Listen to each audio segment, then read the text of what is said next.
So we found a little gem of a spot. It's the only free camp spot on the Tarkine Drive. Do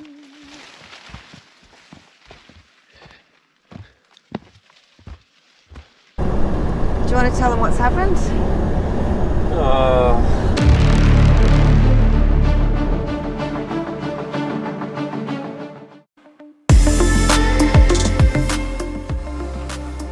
Welcome back. We're Paul and Tan and we're escaping crowds travelling around Australia in our troopy. Sometimes things don't always go as planned, but that's part of life on the road. This week that happens again. Please hit that like and subscribe button if you're enjoying our content, and we'd love to hear from you too. Enjoy the video.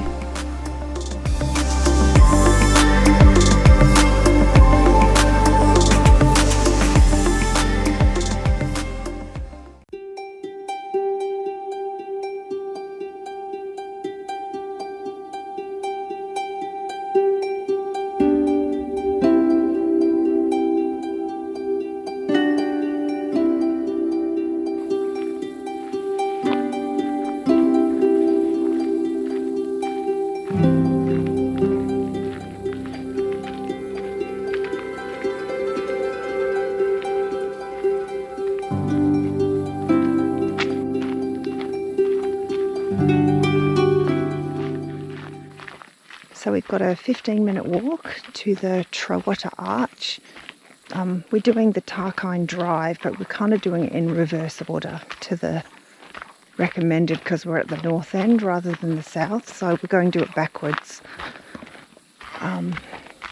So this is a cave type features plus some sinkholes, I think, as well.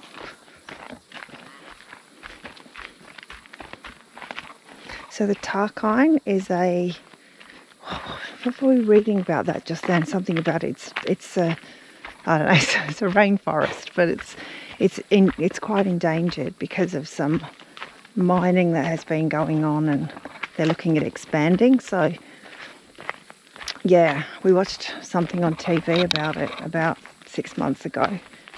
A story.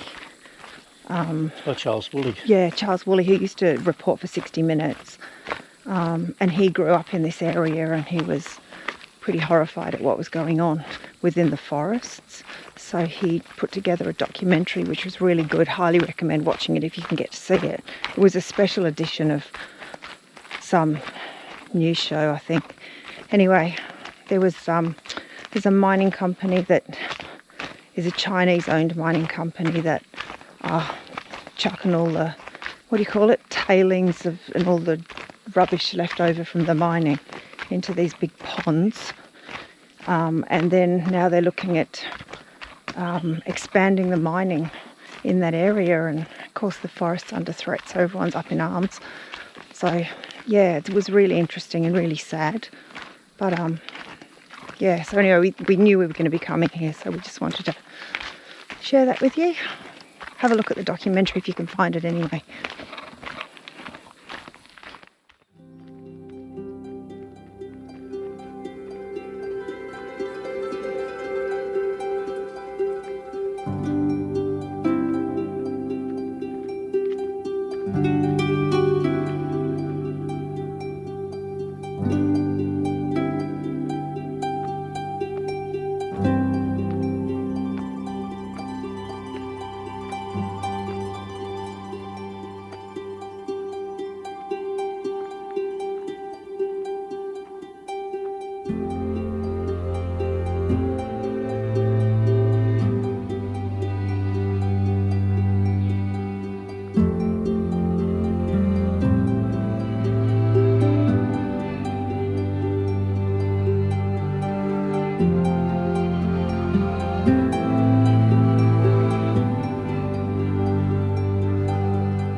Stop number 2 on the Tarkine Drive is the Taiatea Bridge, which is a single lane bridge across the Arthur River. The road's pretty quiet at the moment, so we're just having a bit of a walk across it.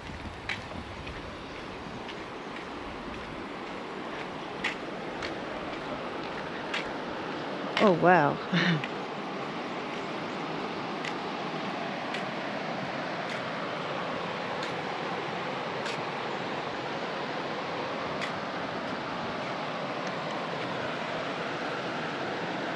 It's fairly impressive. The forest around it.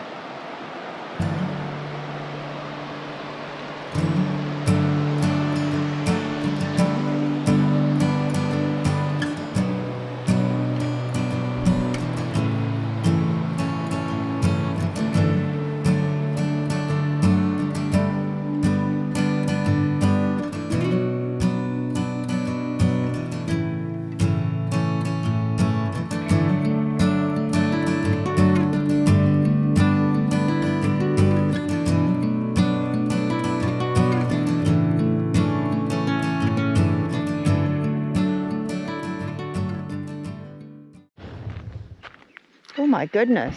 Okay. This one's a bit random. Oh wow. It's an overflowing sinkhole. Gee whiz. It's full to the brim. It's a sinkhole that's full. Part of a larger dolomite cast. So it has no drainage. The particular area consists of hundreds of sinkholes, caves and underground drainage systems. Although most of the sinkholes are dry, this one and the magnificent Lake Chisholm are filled with water. So there's no drainage to it. Far out. So do we assume that's pretty deep? Oh, yes. That's amazing. Don't know how deep it is, it doesn't say.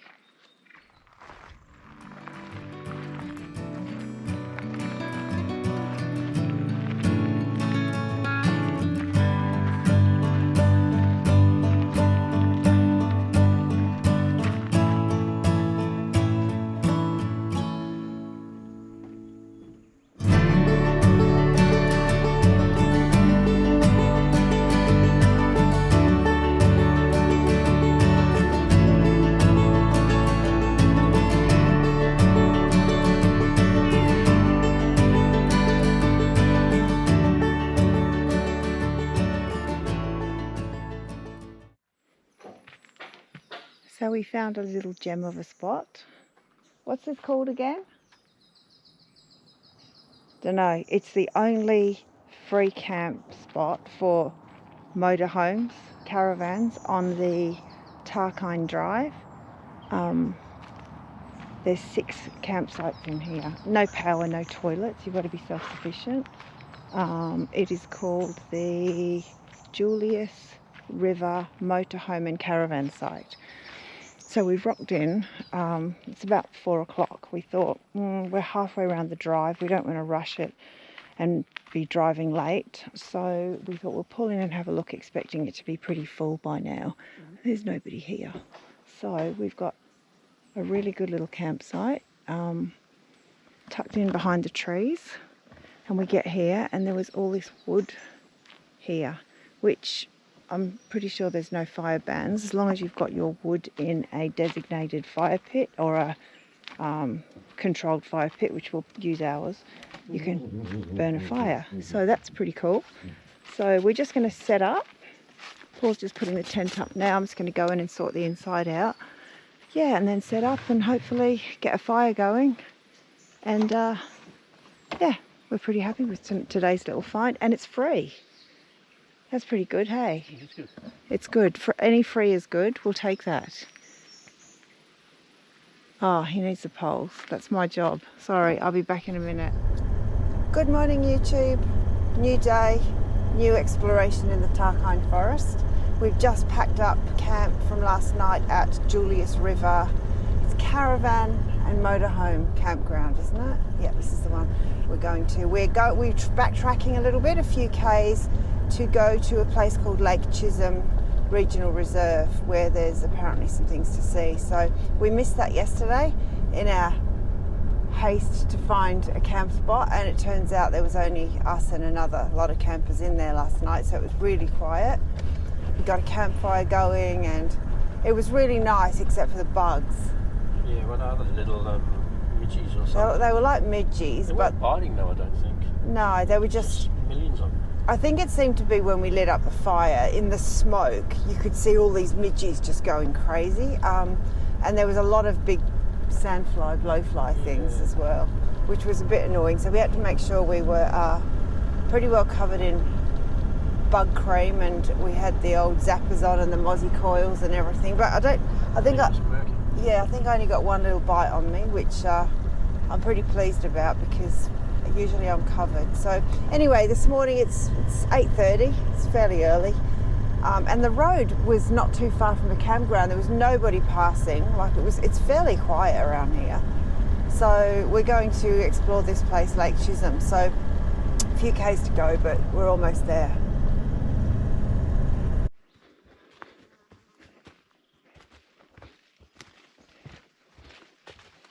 I've already walked through a cobweb. Yeah, you never want to be the first people on the morning walk like this. Flooded sinkholes, rain and enchanting. Including the platypus. Could get lucky here. You're here. Oh, so it goes around. And that's the road out. Right, let's go. 30 minutes.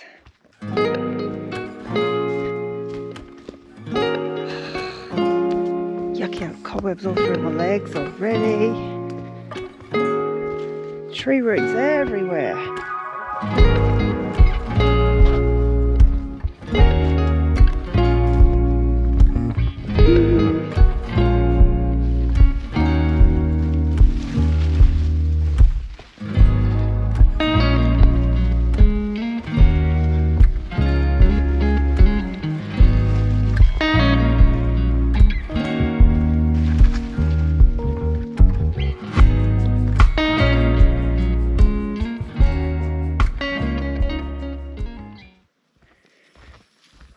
We're walking along a loop trail that goes around the lake. I don't know if it actually goes around the whole lake, but it's a loop track next to the lake.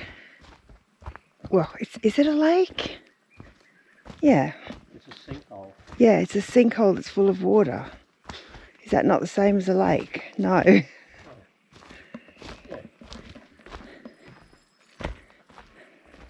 Wow. Look at the reflections.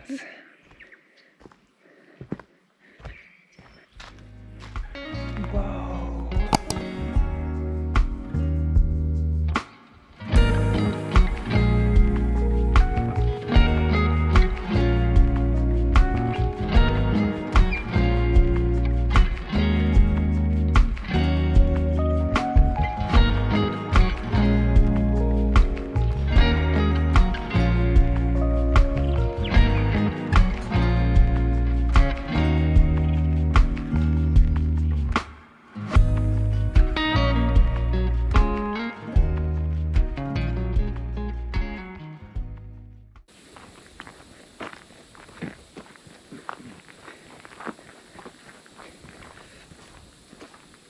So this place is supposed to give us a huge view over the Tarkine.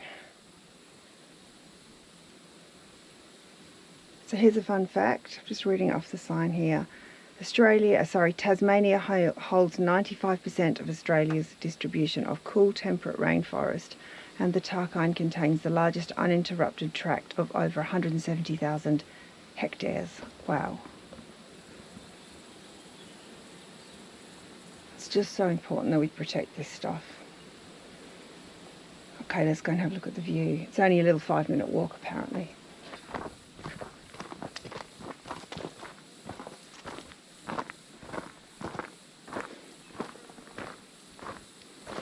Okay, this gives you a bit of a picture. Oh, how beautiful. Oh.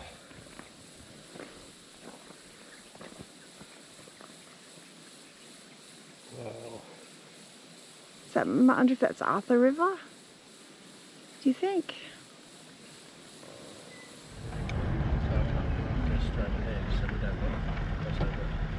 Oh no, but can we park up there? Is that part of the road? Park in here maybe?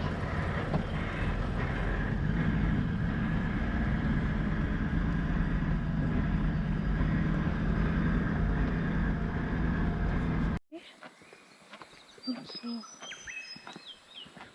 Oh wow. Quite low. Yeah.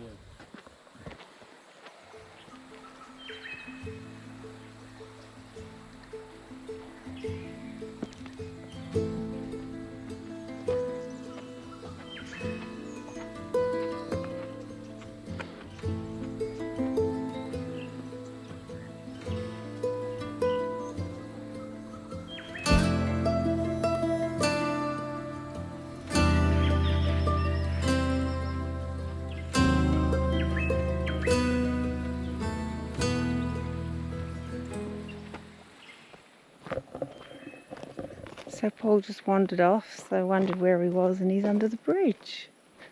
So there's a track that goes all the way down here, and a picnic area on the other side. So that's pretty cool.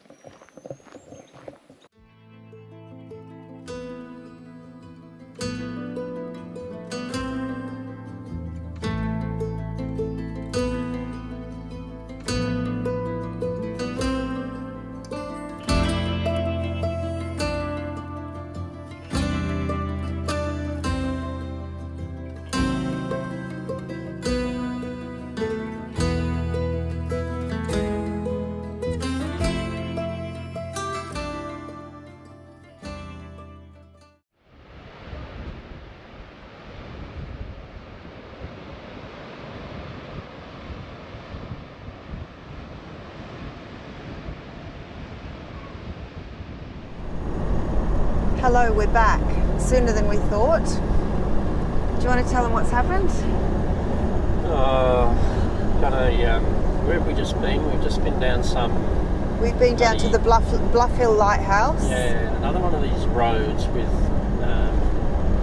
just sharp rock.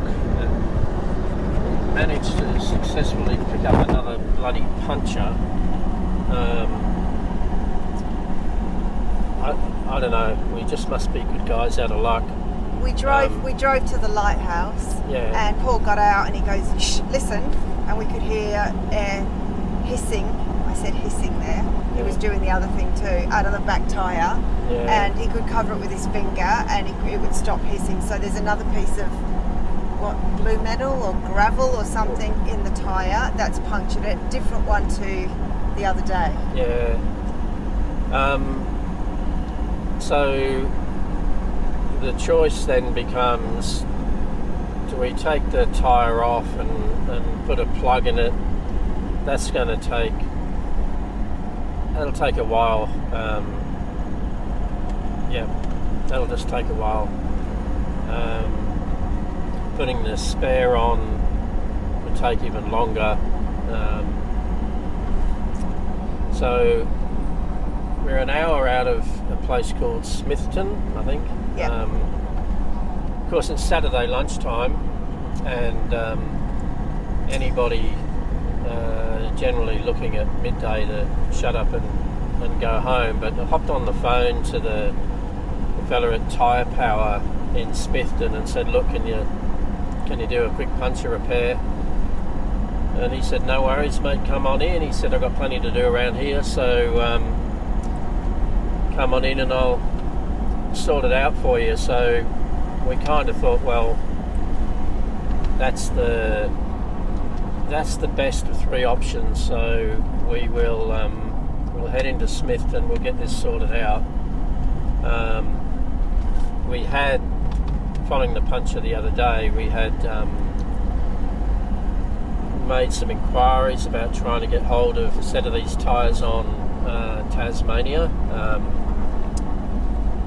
They don't appear, well, a few places we've rung around don't have them in stock, and I've got to get them from the mainland, and that's a week plus.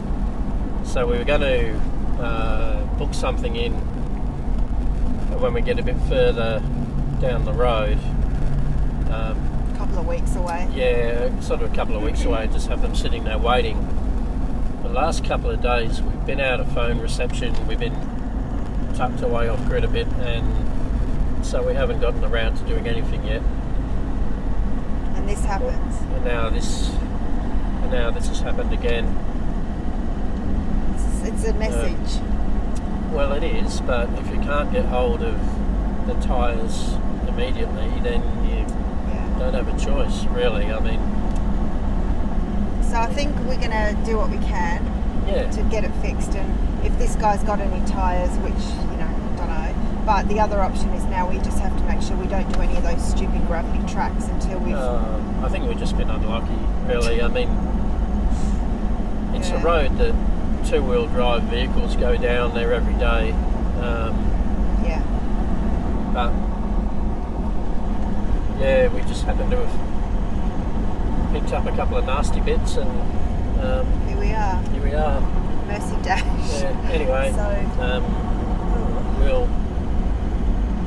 I'm just looking out the mirror. I'm looking out the mirror and just checking the tyre as we're driving. Yeah. Well, when we get off of this part of the road, I'll hop out and just have a look and make sure if it's gone down any. I'll whack a bit of air in it, and you know. We're just really grateful that this guy was just so kind to say that he would do it, because if we didn't get it done today, we'd have to... I would have just had to take it off and fix it myself, but... So as far as our plans for the day go, they're just shot to bits, so that's all right. We can see what happens. Well, because we're backtracking mainly, because there was nothing in the general direction we were heading that was going to work. And there was more of those roads as well, more of the gravelly roads. So we were going quite a bit out of the way to find any sort of tyre shop. So we just decided that this was the best plan. Luckily in Tasmania, things aren't too far apart. So we've managed to score this. So we'll let you know how it goes. Stay tuned for the next the next instalment. We'll keep you posted.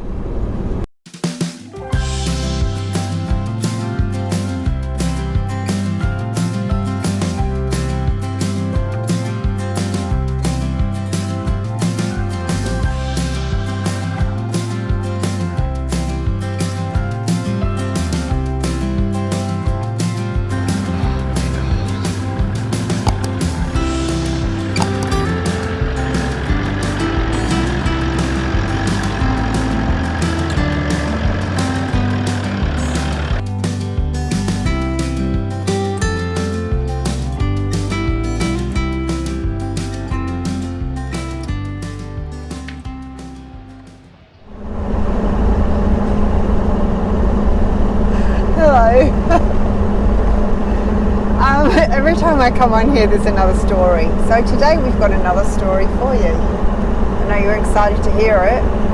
So last time we spoke, we were on our way to Smithton to get our tyre fixed. Well, we did that. We had the tyre fixed. This is what came out of it. Nice sharp piece of blue metal that had pierced the whole tyre. And the guy said, well, there's still a bit of life left in the tyres. So we had a bit of a chat, and we're delaying the inevitable because we know we need to get the tyres replaced. Now we figure that 2 punctures in 3 days, it's probably some kind of warning sign from the tyre gods. So we've made an executive decision to drive halfway across Tasmania to... It is halfway across. It's a small place. Yeah, I know, it's a small place, but it's we're going to Launceston because we actually got a quote for some tyres a couple of days ago from there, because it was close to Devonport, which was where we were at the time, and by the time we got a response, we'd already decided we were going west. So now we've gone back through the quote and thought, let's just go east, and hopefully they can fit the tyres for us very early next week, because it is Saturday today and obviously there's nowhere open to fit tyres without a booking.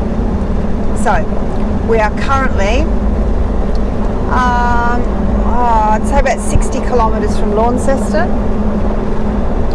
We've done a big drive today. It's not where we wanted to be, but it's where we are and we'll make the most of it. Yeah.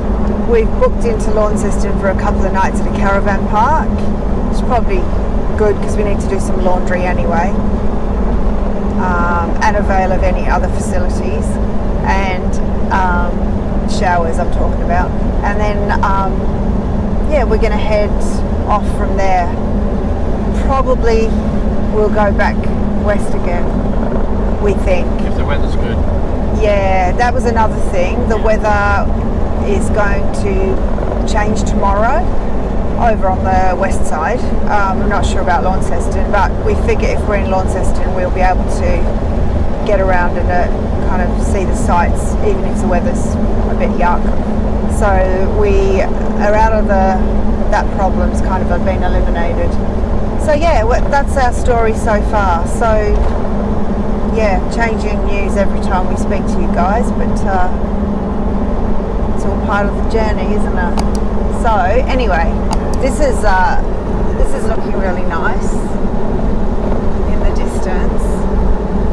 Don't know anything about this side of the island, or from this point towards the east. Well, I know a little bit, but I know it's probably busier on the east coast at this point in time. So we're going to not go there yet. So yeah, we'll keep you posted, and hopefully there's no more hiccups today. Yeah, no more. No more ever. No more hiccups ever. All right. See you soon.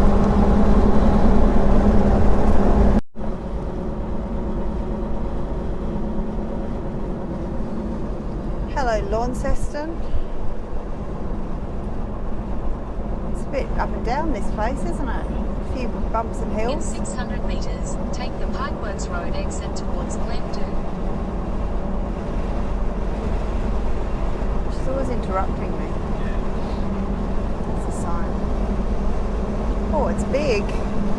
Take the Pipeworks Road exit, then keep left at the fort. All right, check in soon. Thanks again for watching, and your support through hitting that like and subscribe button is very much appreciated. Don't forget to tune in next week as we continue our Tassie adventure, ending up not where we expected again. If you're keen to watch some of our other trip episodes, here are some links. Thanks again, and we'll see you all next week. Cheers!